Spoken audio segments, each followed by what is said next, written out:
GS के test series के बारे में आपका क्या ख्याल है, कैसा है? उनके टेस्ट सीरीज़ को सर मैं एनालिसिस करता था, जिससे कि वो सारे क्वेश्चन जो प्रीवियस ईयर में आए हुए हैं उसी ट्रेंड को वो फॉलो करते हुए जो आने वाले क्वेश्चन है मैं कम से कम उस क्वेश्चन को जरूर सही करके आऊँ। Hello everyone, welcome to the Toppers Talk. So today we have Shivam Kumar, who has secured All India rank 55 in Engineering Service Examination and he's from the Electronics and Telecommunication background. इनके बारे में थोड़ा सा मैं brief कर देता हूँ। इन्होंने अपना बीटेक 2017 में Rajkumar Goyal Institute of Technology Ghaziabad से किया है। 2017 में ही इन्होंने मेडिजी का वीकेंड बैच जो चलता था मेडिजी में, वो उन्होंने ज्वाइन किया था और वहीं से वो मटेरियल्स काफ़ी जब तक उनका प्रिपरेशन रहा तब तक वो उन्होंने वहीं का ही मटेरियल को रेफ़र किया है और साथ में जो भी नोट्स इनको मिलते थे, हैंड रिटन नोट्स जो भी ज़ेरॉक्स शॉप पे अवेलेबल होते थे मेडिजी के, अप टू डेट वहाँ से वो अपने आप को करते थे। ठीक है, 2017 में उन्होंने पास आउट किया बीटेक, फिर 2018 में उन्होंने डीएमआरसी का एग्ज़ाम लिखा और 2018 से लेकर 2024 तक उन्होंने डीएमआरसी में काम किया।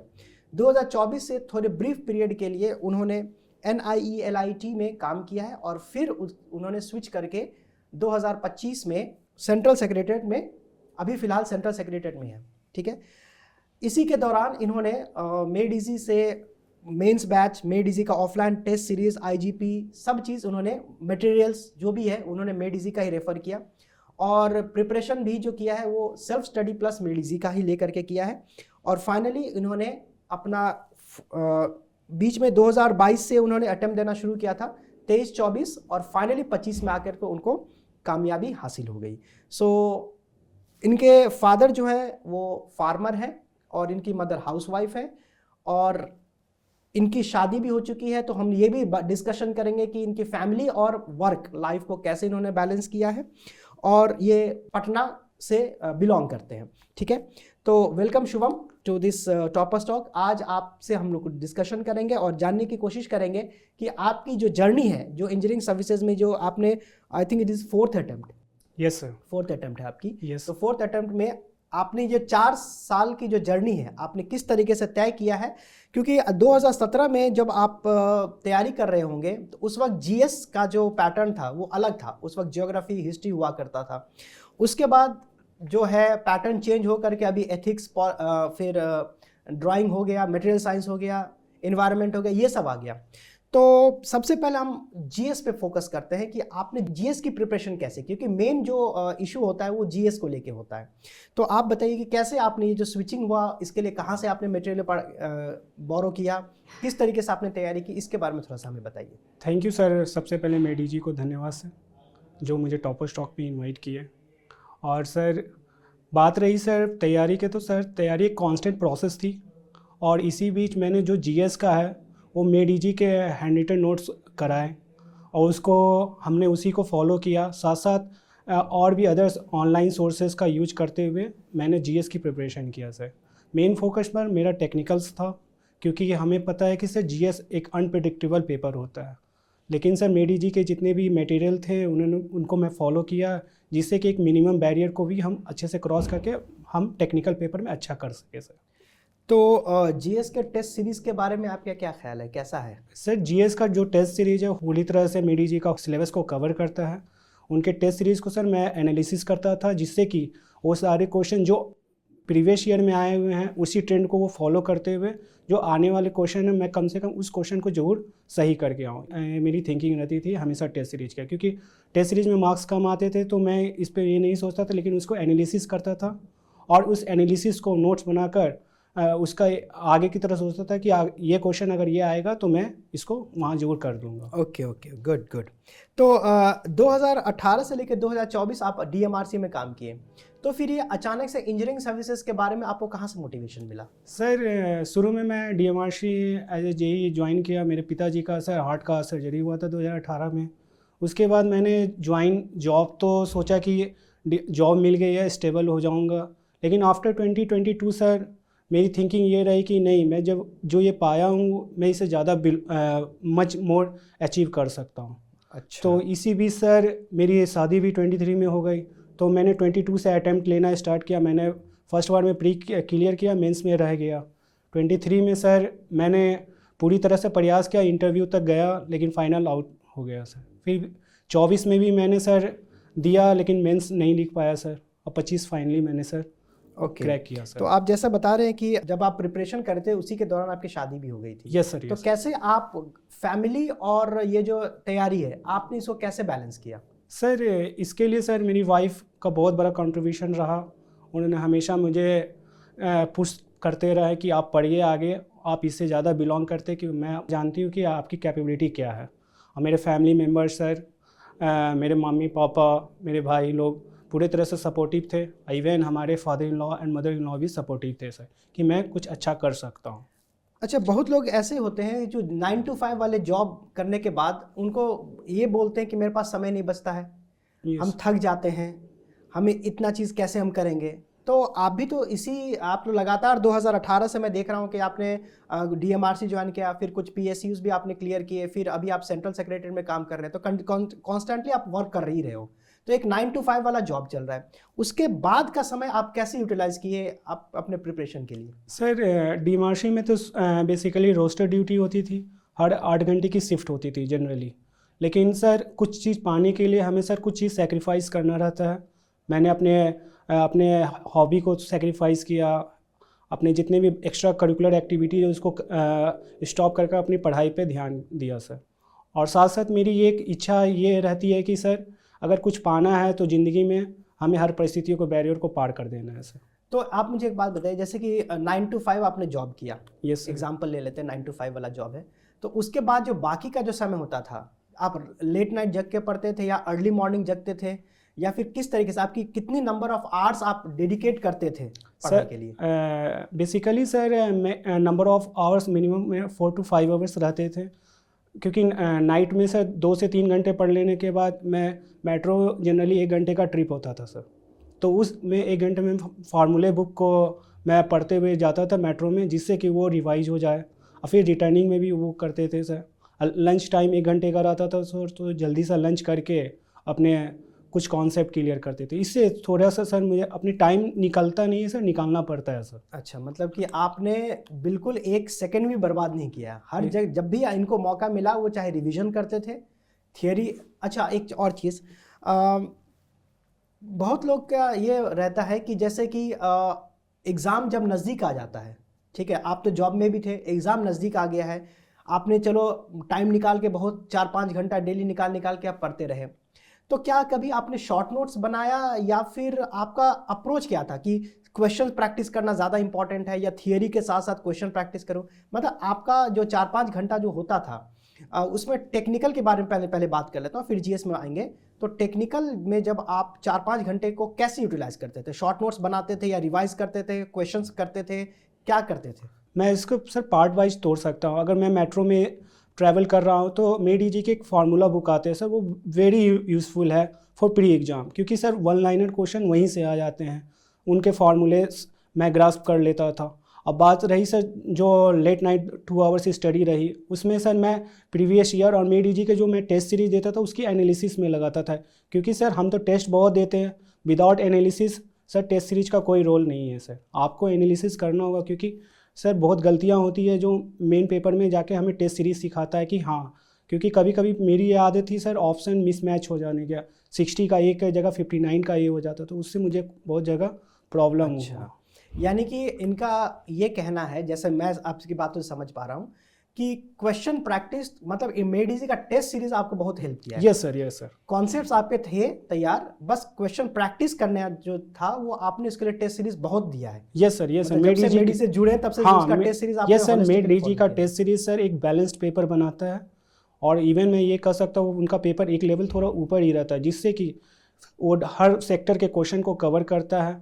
और सर मेरा ये मानना है सर कि हम थ्योरी कितना भी पढ़ ले सर, अगर क्वेश्चन हम अप्लाई नहीं करते हैं तो उस थ्योरी का कोई फ़ायदा नहीं है सर। बात तो सही है, क्योंकि sir at the end of the day उस थ्योरी को सर हमें अप्लाई करना, और वो मेडी के टेस्ट सीरीज और PYQ से बेटर कोई नहीं है सर। अच्छा, बहुत लोगों का ये रहता है डाउट स्टूडेंट्स को जब मैं इंटरेक्ट करता हूँ कि सर टेस्ट सीरीज में कम नंबर बहुत कम आ रहे हैं, तो बहुत लोग डीमोटिवेट हो जाते हैं कि सर मेडी का टेस्ट सीरीज दे रहा हूँ लेकिन वो नंबर हमारे कम आ रहे हैं, हमारे मिस्टेक्स ज़्यादा हो रहे हैं।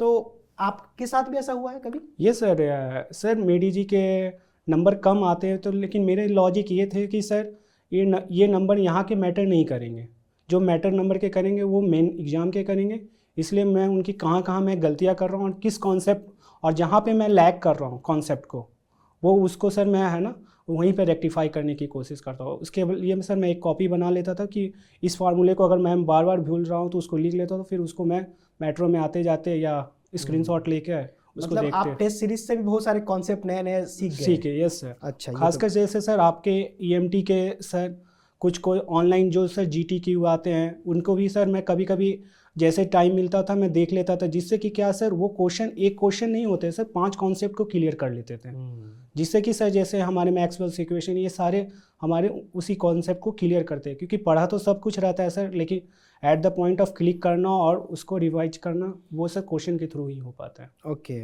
Very good very good. तो अभी चूंकि मेंस का भी मार्कशीट आ चुके हैं, इंटरव्यू के मार्कशीट आए, आपके इंटरव्यू में कितने मार्क्स बने? सर मेरे इंटरव्यू में 132 मार्क्स बने सर। 132 मार्क्स, ये तो बहुत अच्छा मार्क्स है। Yes, तो sir. आप जरा अपना इंटरव्यू जरा एक्सपीरियंस शेयर करेंगे?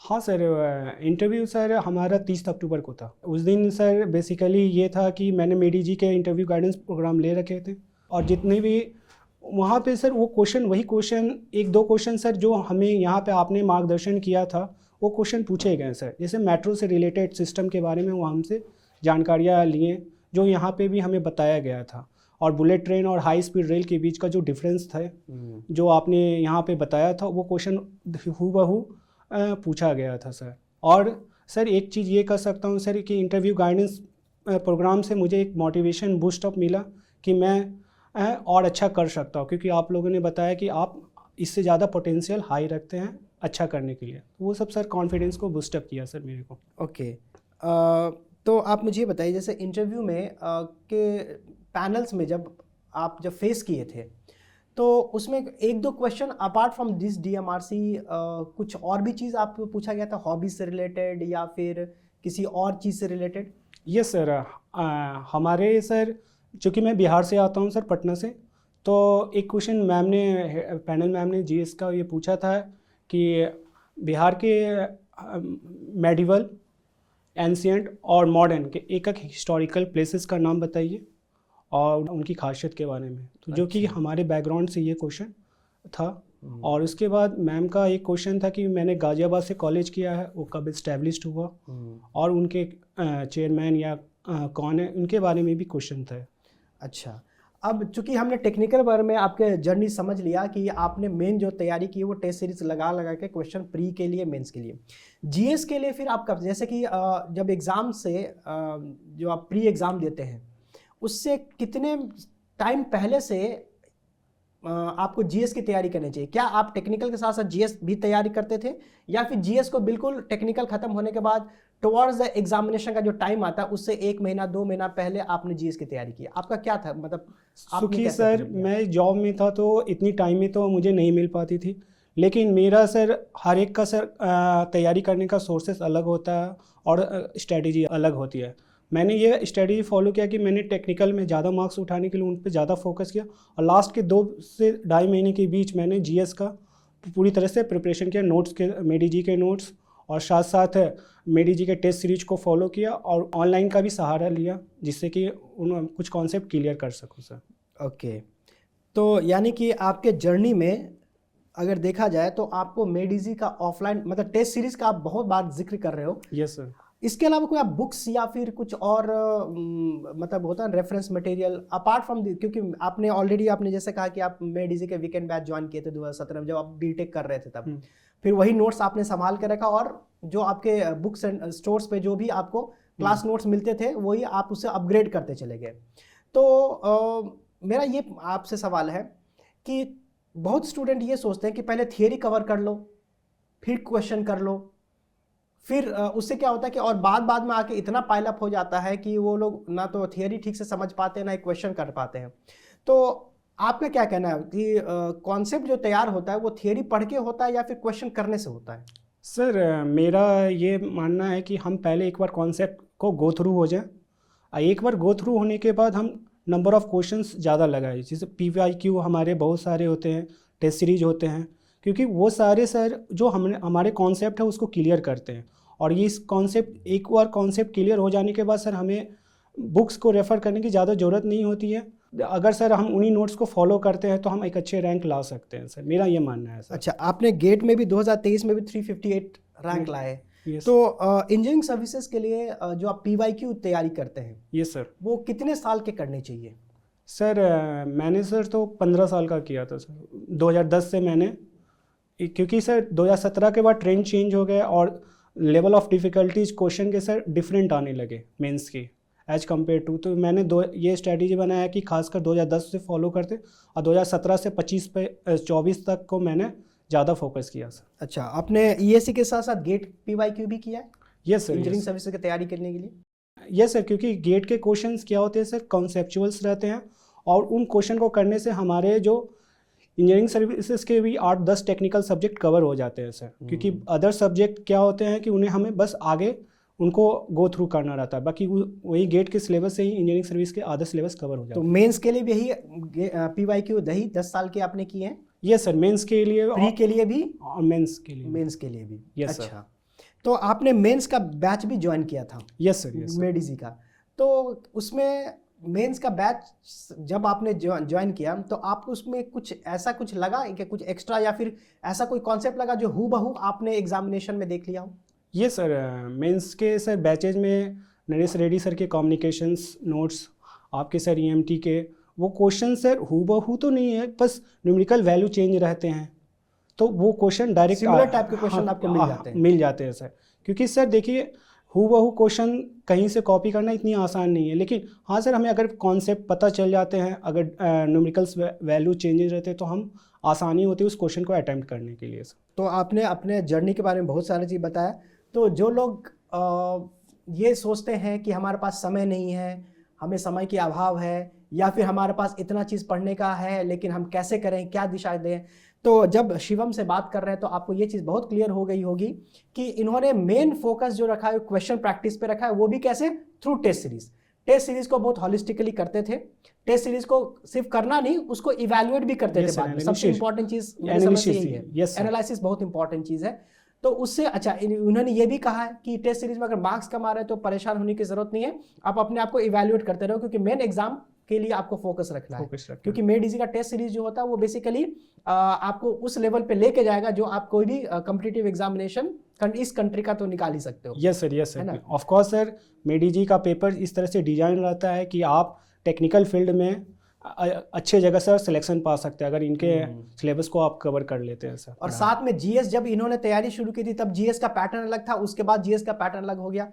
इन्होंने जो मेडिजी का ही टेस्ट सीरीज के थ्रू और जो भी आपके रेफरेंस नोट्स होते हैं जो मेडिजी के फैकल्टी पढ़ाते हैं, जो बुक सेंटर पे मिलते हैं, उन्हीं को उन्होंने प्रैक्टिस किया और साथ ही साथ मेंस बैच इन्होंने ज्वाइन किया ताकि अपडेट हो गए होंगे। यस सर, मेंस बैच से आप पूरी मेंस बैच सर एक मुझे एक गो थ्रू मिला सर की है ना, जो मेरी 3-4 साल की प्रिपरेशन बीच में छूट गई थी कि हाँ वो सारे कॉन्सेप्ट मैं फिर से रीगेन करने लगा और मेरे अंदर सर एक इंटरेस्ट जाग गया कि पढ़ना। देखिए सर, क्या होता है कि पढ़ाई छूट जाने के बाद जब हम मेंस बैच ज्वाइन किए तो लगा कि नहीं यार मैं बहुत पीछे हो गया हूँ, तो वो मेरे अंदर से उत्साह देता है कि मुझे अभी और कुछ करना है। तो वो सर मेंस बैच ने ही मुझे दिया किया एक मोटिवेशन दिया सर। राइट। और साथ ही साथ इन्होंने जो IGP का भी इन्होंने शेयर किया कि इनको कुछ क्वेश्चन बिल्कुल सिमिलर मिल गए थे जो मेडिजी का टेस्ट IGP में हुआ था, वही सिमिलर क्वेश्चन उन्होंने बोर्ड में फेस किया, तो उनका एक तरीके से कॉन्फिडेंस रहता है कि चलो अब हमारी तैयारी अच्छी है। यस सर, एक कॉन्फिडेंस आ गया था और इन्होंने बहुत अच्छा एक 132 मार्क्स इन्होंने इंटरव्यू में ऑब्टेन किया, इनका रैंक 55 है। तो शिवम, आपसे बात करके बहुत अच्छा लगा। आपका जो ये वीडियो जो हमने जो बातचीत की, ये वीडियो जो भी स्टूडेंट, क्योंकि बहुत सारे स्टूडेंट बहुत टाइप के डिफिकल्टीज के साथ होते हैं। यस सर, सिमिलर सिचुएशन आप का जो सिचुएशन है, हो सकता है किसी और स्टूडेंट का जो वीडियो देख रहे हो उसका भी हो, राइट? तो आपने बहुत अच्छी तरीके से सारा चीज़ बताया है, तो मेरे समझ से कि किसी को कोई डाउट नहीं होगा कि तैयारी कैसे करनी है। बस आपको जज्बा रखना है कि आप कर सकते हो। टाइम आपके पास है, सबके पास समय रहता है, लेकिन वो यूटिलाइज करने आना चाहिए। एक एक सेकंड की कीमत जैसे शिवम ने समझा है वैसे भी आपको समझना पड़ेगा। अब चूंकि इन्होंने काम के साथ साथ इनका 4th अटेम्प्ट था, लेकिन इन्होंने हिम्मत नहीं हारा। इनके फैमिलीज जो थे, इनके फादर का भी थोड़ा सा जैसे इन्होंने बताया कि थोड़ा हेल्थ प्रॉब्लम था, मदर हाउसवाइफ है, साथ में इनकी अपनी एक फैमिली है, इनकी अलग से जिम्मेदारी है। सब चीज़ को करते हुए भी इन्होंने बैलेंस बनाते हुए भी अपने आप को इस मुकाम पे लाया कि वो ऑल इंडिया रैंक 55 इन्होंने क्रैक किया। तो Shivam, congratulation once again from my side and from the Made Easy. और Thank you, sir. आपने मेड इजी का इतना जो एक तरीके से ऑनेस्ट रिव्यू दिया है कि टेस्ट सीरीज कैसा है, या फिर उनका मेंस बैच कैसा है, या फिर आईजीपी के सब के बारे में इन्होंने बताया। तो आपको हमेशा ये याद रखना चाहिए, परिस्थिति कैसी भी हो, आदमी को कामयाबी किसी भी हालत में मिल सकती है, बशर्ते उसका जज्बा मजबूत होना चाहिए। उसको कभी ऐसा नहीं लगना चाहिए कि अब हम हार गए, नहीं। आपको हमेशा एक टाइम जो होता है सबके साथ, सबको 24 घंटे मिलते हैं, 24 घंटे में कौन कैसे यूटिलाइज करता है वो बहुत इंपॉर्टेंट है। जैसे शिवम के केस में ये इनका शिफ्ट वाला भी जॉब था, है ना, ऐसा नहीं कि मॉर्निंग 9 to 5, इनका शिफ्ट वाला भी जॉब था। तो उसके बावजूद भी, और साथ में फैमिली भी है, पेरेंट्स भी है, पेरेंट्स के हेल्थ भी ठीक नहीं थी जैसे इन्होंने बताया, सबको बैलेंस करते हुए इन्होंने ऑल इंडिया रैंक 55 इन्होंने 4th अटेम्प्ट में क्रैक किया। ये बहुत छोटी बात नहीं है, बहुत बड़ी बात है। इसके लिए बहुत संघर्ष और बहुत ही इनका जो दृढ़ संकल्प था बहुत ही कठिन रहा होगा, राइट। तो आप भी कर सकते हो, बस आपको मोटिवेट रहना है, मोटिवेटेड रहो, ठीक है। और मेड इजी की तरफ से हम आपके साथ हमेशा हैं, जैसा भी आपको मदद चाहिए हम आपके साथ जो आपकी मदद करने के लिए हमेशा तैयार हैं, ठीक है। बस आपको अपना जो जज्बा है वो बस बरकरार रखना है, हम आपको पुश करेंगे, ठीक है। तो Shivam, thank you so much, आप यहाँ पे आए। आपको कुछ संदेश देना है तो आप दे सकते हो। सर मेरा संदेश यही है, जो आने वाले जो EAC राइट कर रहे हैं, आने वाले बच्चे जो EAC राइट कर रहे हैं, कि आप मेहनत कीजिए और प्रीवियस ईयर को फॉलो करने के साथ साथ जितनी भी टेस्ट सीरीज है, आप अगर एक ही टेस्ट सीरीज को फॉलो कीजिए और उसको अच्छे से फॉलो कीजिए, जिससे कि वो क्या होता है कि कुछ बच्चे बहुत सारे टेस्ट सीरीज खरीद लेते हैं लेकिन वो पूरी तरह से उनको एनालिसिस नहीं कर पाते हैं। और किसी भी कंपटीशन एग्ज़ाम की सफलता के लिए आपका कॉन्फिडेंस ही सबसे बड़ा हथियार है। और मैं ये मानता हूँ कि आने वाला एग्ज़ाम आपके लिए बहुत अच्छा है।